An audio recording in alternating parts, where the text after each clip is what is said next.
ایران دیکھیں میں شروع دن سے مانتا آیا ہوں کہ ایران وطنیت کے مارے ہوئے فارسی ہیں. میں پہلے دن سے کہتا آیا ہوں وہ اللہ کے لیے نہیں لڑتے ہوتے, وہ ایران کے لیے لڑتے ہوتے ہیں. پرسنلی جانتا ہوں اس بات کو کہ وہ ایران کے لیے لڑیں, وہ اللہ کے لیے لڑیں. میں تو مجھے پتا ہے اس بات کا, مگر یہ موقع نہیں ہے اس وقت آگ میں تیل ڈالنے کا کہ پاکستان اسرائیل کا اگلا ہدف ہے. خدا کی قسم پاکستان اسرائیل کا اگلا ہدف ہے. میں کیوں قسم اٹھا رہا ہوں؟ نیتن یاہو نے خود یہ کہہ دیا, اپنے منہ سے بکواس کی ہے اس نے. یہ کسی شک میں مت ہے, یہ کیمرے بتا دوں, یہ افغانستان کو ایکٹیویٹ کرنا, انڈیا کے پیکٹ بنانا, اسرائیل کو چوتھے محلے میں جا کے وقف کاریاں کیوں کھول رہا تھا, آپ کیا سمجھ رہے ہیں؟ جی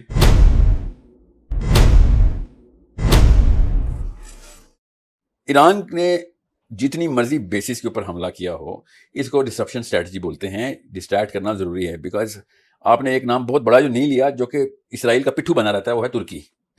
جب موقع ملتا ہے وہ امریکہ کو اپنا پلیٹ میں حاضر کرتے ہیں, سر یہ لو میری بیسیں اور آ کے کر دو. ابھی بھی اس نے یہی کیا. سعودی عرب کے اوپر اٹیک نہیں ہوا, اللہ کے نبی صلی اللہ علیہ وسلم نے منع کیا تھا, حد بٹھائی ہوئی تھی کہ یہ غیر مسلم اس سرزمین میں نہ انٹر ہو جائیں. انہوں نے بٹھایا تھا امریکن کب سے.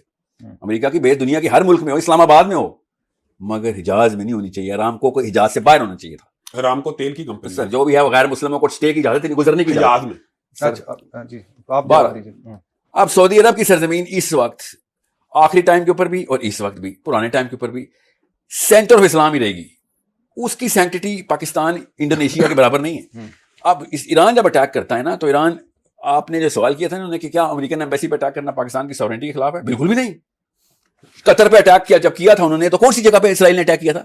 اگر قطر کی سورنٹی بریچ ہوئی تھی تو قطر کو تو ریٹیلیٹ کرنا چاہیے تھا, مگر ان کو پڑا تھا انہوں نے اس بلڈنگ میں اٹیک کیا جہاں پہ بندے گھسائے ہوئے ہم نے اس وقت جو کانفرنس کے لیے آئے ہوئے تھے قطر میں. یہ ایک قطر پہ اسرائیل نے بھی اٹیک کیا تھا جب وہ اسی کی بات کر رہا ہوں میں, وہ حماس والے جب آئے ہوئے تھے, ہم کی بات کر رہا ہوں. So Qatar took it as a tactical attack, اور انہوں نے کہا بھی کہ سر ہم نے بندے مارے ہیں, قطر تھوڑی مارا ہے. اب بحرین ہو, ابو دھابی ہو, جہاں پہ سب سے بڑا ابو دھابی میں اسرائیل کا جھنڈا لہرا رہا ہے, کب سے سب سے پہلے اسرائیل ابو دھابی میں انٹر ہوا ہے, سعودی عرب سے پہلے. وہ اس چیز کے اوپر ہمارا مسلم ری ایکشن سب سے بڑا ہونا چاہیے تھا کہ یار تو ادھر سے تو نکلنا, دفعہ ہو ادھر سے, تو نے تو پیار سے بھی نہیں کہیں گے کہ تم جاؤ, یہ ڈپلومیٹک حرکت ہی نہیں ہے. تو مسلمان بچے مارنے کے بعد ہمارے گھر کے اندر میں جھنڈا لہرا تھا سب سے بڑا. تو بات یہ ہوتی ہے دس از اے اسٹیٹمنٹ. اب میں اس کے ساتھ ایک سوال اور بھی لے لیجیے گا, کیا امریکہ اسرائیل کا ایران آخری ہدف ہے؟ اور اسلامی ممالک کے اندر کسی کا بننا اس کو پہلے ہی چپتا ہے. پاکستان کا نیوکلیئر پروگرام ہی عالم کفر کے لیے ایک بہت بڑی تنبیہ ہے. تو ایک نیا نیوکلیئر پروگرام جو ایران بنا رہا ہے وہ اس سے خائف ہیں, وہ اس سے گھبراتے ہیں کہ ایک اسلامی ملک ایٹمی تھا تو وہ نہیں مان, تو اگر دوسرا بن گیا تو تیسرا بن گیا, چوتھا بن گیا. ڈاکٹر عبد القدیر کے خلاف جو ساری کی ساری پلاننگ ہوئی, آپ کو پتا, حود صافی طبقے سے ان کے اوپر بھی یہی الزام لگایا کہ یہ پاکستان نے کہیں ایران کو یہ ٹیکنالوجی. آپ یہ سمجھتے ہیں کہ آخری ہدف نہیں ہے؟ آخری ہدف نہیں ہے. اس کے بعد آگے میں کہتا ہوں آپ پیچھے دیکھ لیں, یہ جو انہوں نے بات کی ہے نا, یہ لٹریچر کے طور پہ یا فکری نظریاتی طور پہ بڑی درست ہے کہ شیعہ سنی بالکل نہیں ہونی چاہیے. میں بھی یہ کہتا ہوں نہیں ہونی چاہیے, لیکن صدام کی پھانسی کے اوپر ایران میں جشن منایا گیا کہ نہیں ہوگا, لیکن ہمیں تو ایک ہے نا. پہلا سوال, پاکستان اسرائیل کا اگلا ہدف ہے. خدا کی قسم پاکستان اسرائیل کا اگلا ہدف ہے. میں کیوں قسم اٹھا رہا ہوں؟ نیتن یاہو نے خود یہ کہہ دیا, اپنے منہ سے بکواس کی ہے اس نے.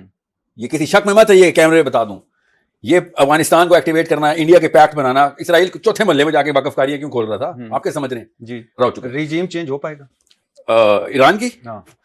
تو جو مسلمانوں کے حالات ہیں, تو مجھ سے ایک جنگ کی ضرورت تھی ان کو, وہ تو ویسے ریجیم چینج کر دیتے. یہ تو ایران, دیکھیں میں شروع دن سے مانتا آیا ہوں کہ ایران وطنیت کے مارے ہوئے فارسی ہیں. میں پہلے دن سے کہتا آیا ہوں وہ اللہ کے لیے نہیں لڑتے ہوتے, وہ ایران کے لیے لڑتے ہوتے ہیں. میں تو وطنیت کے خلاف, میں تو محمد بن عبداللہ صلی اللہ علیہ وسلم کا امتی ہوں. ہم تو وطنیت کے خلاف والے دین کے اوپر ہے نا, ہم امت کے دین کے اوپر ہیں. ہم یہ نہیں ہے کہ ہم پاکستانی ہیں تو افغانی دشمن ہوگا, افغانی ہے تو پاکستانی دشمن, ہم مسلمان ہیں. یہ شروع دن سے, جب پچھلی دفعہ پہ حملہ ہوا تھا تو ان کے سپریم لیڈر نے کیا کیا تھا, Persians are not designed to let go Persia like this. میں پرسنلی جانتا ہوں اس بات کو کہ وہ ایران کے لیے لڑیں, وہ اللہ کے لیے لڑیں. میں تو مجھے پتا ہے اس بات کا, مگر یہ موقع نہیں ہے اس وقت آگ میں تیل ڈالنے کا کہ تم تو اسلام کے خلاف, یہ تو کلمہ پڑھنے والے مسلمان ہیں نا, ایک غلطی کرتے ہیں ٹھیک ہے, اور اسرائیل سے تو بہتر ہے, نیتن یاہو سے تو بہتر ہے نا. اگر مجھے چوز کرنا نا اسرائیل نیتن یاہو کے کسی کتے سے بھی لڑائی ہو رہی ہوگی تو ہم کتے کا ہی ساتھ دیں گے نا. یہ تو اللہ کے ماننے والے, اللہ کے رسول کے ماننے والے مسلمان ہیں, بے شک وطنیت کا شکار ہے, تو کیا پاکستانی نہیں وطنیت کا شکار؟ یہ سائل ادیم صاحب یہ ارشاد فرما رہے ہیں اس کے جواب کے اندر کہ ایرانی جو ہیں یہ وطنیت کے مارے ہوئے لوگ ہیں, اور وہ اللہ کے لیے نہیں لڑتے بلکہ وہ اپنے وطن کے لیے لڑتے ہیں, اور ہماری دعوت جو ہے وہ وطنیت کے خلاف ہے. سائل ادیم صاحب, آپ کی جگہ پر کوئی اور تکفیری ناسبی اگر یہ بات کرتا تو قطعاً میں اسے یہ جواب نہ دیتا, لیکن چونکہ آپ نے یہ بات کہی اور آپ کا دعویٰ یہ ہے کہ میں قومیت، وطنیت، فرقوں کے تعصبات سے اوپر اٹھ کے بات کرتا ہوں. میں تو اسلام کی بات کرتا ہوں، میں تو صرف قرآن و حدیث کی بات کرتا ہوں، میں مسلمانوں کی یونٹی کی بات کرتا ہوں. اگر آپ مسلم امہ کی بات کر رہے ہوتے تو آپ کو یہ بات معلوم ہونی چاہیے تھی. اور آپ عام لوگوں نے جو ایران کے بارے میں پھونکے مار مار کر دنیا کے دلوں کے اندر مسلمانوں کے ذہنوں میں وسوسے ڈالے ہوئے ہیں، آپ ان وسوسوں کا شکار نہ ہوتے، بلکہ آپ بالکل واضح آپ 2 + 2 = 4 کی طرح بات کرتے اور ایک فارسیت اور ایران کے اسلامی انقلاب کے درمیان میں آپ فرق کرتے. آپ سے سوال 79 سے پہلے والے ایران کے بارے میں نہیں ہو رہا تھا، شاہ کے ایران کے بارے میں نہیں ہو رہا تھا، پہلوی ایران کے بارے میں نہیں ہو رہا تھا. آپ سے سوال اسلامی ایران کے بارے میں سوال ہو رہا تھا، خامنئی کے ایران کے بارے میں سوال ہو رہا تھا، آپ سے خمینی کے ایران کے بارے میں سوال ہو رہا تھا، آپ سے علی لاریجانی کے ایران کے بارے میں. آج کا ایران کہ جو اسلام کے لیے کھڑا ہوا ہے، جو کہ آج مسلم امہ کے اندر واحد ایران ہے کہ جس نے خمینی صاحب نے انقلاب کا جو نعرہ لگایا تھا، کیا نعرہ تھا؟ لا شرقیہ ولا غربیہ، لا سنیہ ولا شیعیہ، لا شرقیہ ولا غربیہ، اسلامیہ اسلامیہ. نہ ہی سنی ہے شیعہ، نہ ہی مشرقی اور مغربی کا فرق ہے، بلکہ آج اسلام ہے اور اسلام ہے. اسلامی تہذیب کی بات انہوں نے کی. اور ایران نے جو پہلا والا جو آئین ہے، دیکھیں کسی قوم کے بارے میں آپ کو نیوز چینل سے نہیں پتا چلے گا کہ اس قوم کا آئین کیا ہے، تمدن کیا ہے، ثقافت کیا ہے، وہ لوگ کس کے لیے لڑ رہے ہیں، بلکہ آپ کو اس کا آئین دیکھنا پڑے گا. مثلا آپ پاکستانی فوج کے بارے میں بات کرنا چاہتے ہیں تو پہلے پاکستانی آئین کو پڑھ لیں. آپ پاکستانی سیاست کے بارے میں بات کرنا چاہتے ہیں تو یہاں پہ اس کا آئین اور کانسٹیٹیوشن کو آپ دیکھ کے بات کریں گے. آپ صرف خبروں سے اندازہ نہیں کریں گے، آپ صرف جو سوشل میڈیا کے اوپر کوئی پوسٹیں کر رہا ہے تو اس سے نہیں اندازہ لگا کر آپ کہیں گے کہ جناب پاکستانی اس طرح کے لوگ ہیں، بلکہ آپ کو یہاں کا آئین دیکھنا پڑے گا. یہ ہر ملک کے بارے میں.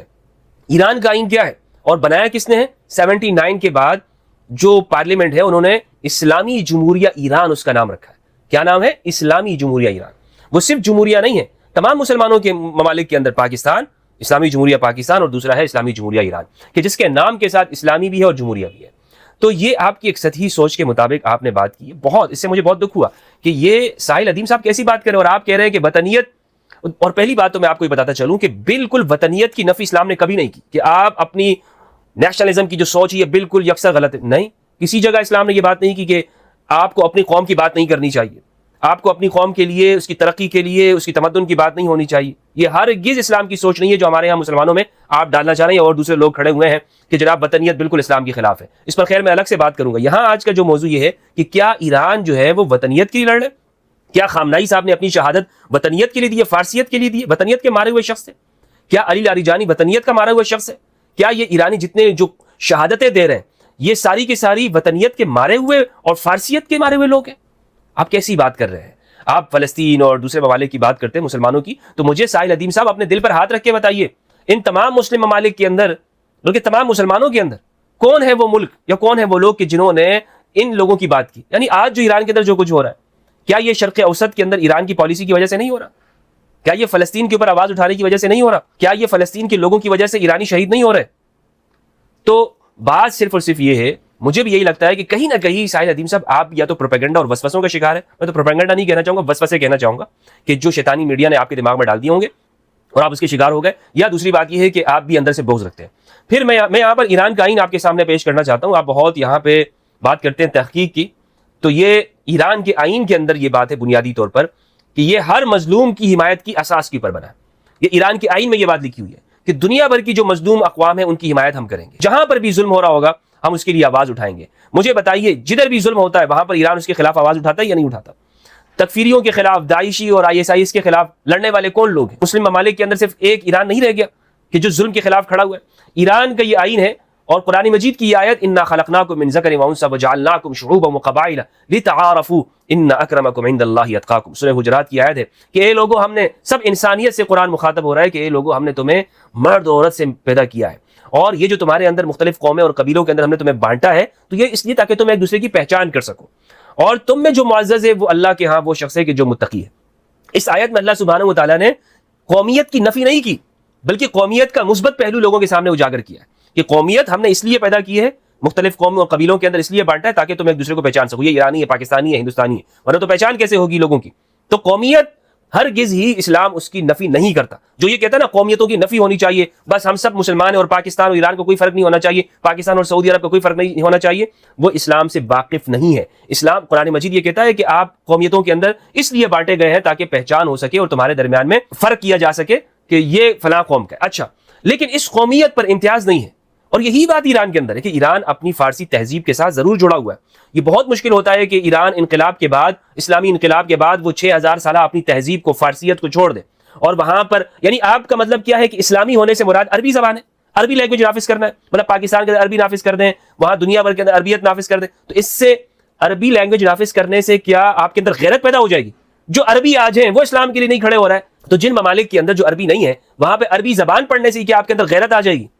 یہ قومیت کا جو تصور ہے جو آپ پیش کر رہے ہیں بالکل ہی فرسودہ قسم کا ہے، اور اس کا کوئی، میں کافی عرصے سے اس موضوع پہ میں نے بات نہیں کی ہے، اور میں نے آپ کو کہا کہ میں ایک الگ سے اس پہ بات کروں گا.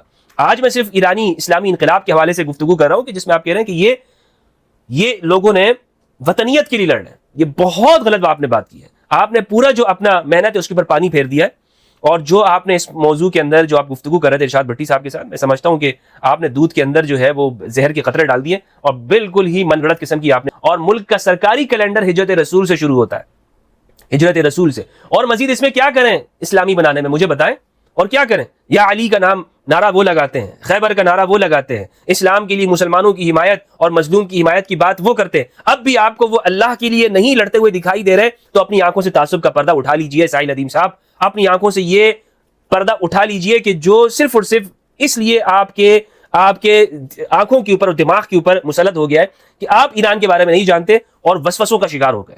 وسوسے، وہ خبریں اور پروپیگنڈا کے کہ جو معاشرے کے اندر ایران کے بارے میں موجود ہے. ابھی یہاں پر سید علی لاریجانی کا جو انہوں نے 6 نکات پر مشتمل انہوں نے مسلم ممالک کے لوگوں کو خط لکھا ہے، یہ خط آپ نے پڑھا ہے؟ اور یہ تو خیر ابھی ریسنٹ ہے. اس خط کو میں آپ کے سامنے پیش کرنا چاہتا ہوں کہ اس کے جو مندرجات ہیں، اس خط کو آپ دیکھیں کہ وہ لکھتے ہیں، انہوں نے تمام مسلمانوں کی، جتنے بھی مسلمان حکومتیں ہیں ان کو متوجہ کیا اور ان کو کہا کہ ہم ایران والے، ہم تو اسلام کے لیے کھڑے ہیں. یہ نہیں کہہ رہے کہ ہم فارسیت کے لیے کھڑے ہیں، ہم تو اسلام کے لیے کھڑے ہیں. تم مسلمانوں تم بتاؤ تم کس جانب ہو؟ آج یہ میدان ہے، اس میدان میں ایک جانب مسلمانوں کی طاقت ہے اور دوسری جانب سارے کفریہ طاقتیں ایک ہو گئے. اے مسلمانوں، دنیا کے مسلمانوں، حکمرانوں، تم بتاؤ کہ تم کس جانب کھڑے ہو، کیا اسلام کے ساتھ ہو یا اسلام کے خلاف ہو؟ علی لاریجانی فارسی تہذیب کی بات کر رہے ہیں یا علی لاریجانی یہاں پر مسلمانوں کو مخاطب کر کے بات کر رہے ہیں؟ علی لاریجانی نے یہاں پر مسلمانوں کو مخاطب کیا، اور اس میں اپنے خط کے اندر انہوں نے ایک حدیث پڑھی ہے. انہوں نے یہ حدیث پیش کی ہے، کہتے ہیں کہ رسول اللہ صلی اللہ علیہ وآلہ وسلم نے فرمایا من سمع رجلا ینادی یا للمسلمین یا للمسلمین فلم یجبہ فلیس بمسلم فای اسلام ھذا. علی لاریجانی کہتے ہیں کہ رسول اللہ صلی اللہ علیہ وآلہ وسلم نے فرمایا کہ وہ شخص کہ جو مسلمانوں کو مدد کے لیے پکار اور کہے کہ مسلمانوں آؤ میری مدد کے لیے، آؤ مسلمانوں میری مدد کرو، لیکن اس مسلمان کی مدد نہ کی جائے، مسلمان اس مسلمان کی مدد نہ کرے، تو رسول اللہ نے فرمایا کہ فلیس بمسلم، ایسا شخص مسلمان نہیں ہے. تو مجھے بتائیں علی لاریجانی یہ حدیث پیش کر کے کیا اپنی فارسیت کو بچانا چاہتے؟ بھائی فارسیوں سے تو ایران، جو فارسی ایران ہے، اس سے تو دنیا کے کسی ملک کو کوئی مسئلہ نہیں ہے. اس فارسیت سے آج ایران کا اسلامی انقلاب وہ اپنے نام کے سے اسلامی ہٹا دے، وہ فارسی تہذیب کی بات کرے، تو دنیا میں سب سے زیادہ ترقی یافتہ وہی ملک ہوگا، دنیا میں اس کو کوئی مسئلہ نہیں ہوگا. اور یہ جو آپ ترقی کی بات کر رہے ہیں، ہر میڈیا ہر جگہ پر انسانی حقوق ایران کے اندر سر فہرست ایرانی ہوگا، لیکن وہ کیا بات کر رہا ہے؟ وہ صرف اسلام کی بات کر رہے ہیں. وہ ایران کے اندر اسلامی انقلاب کی بات کی تو سب اس کے مخالف ہو گئے.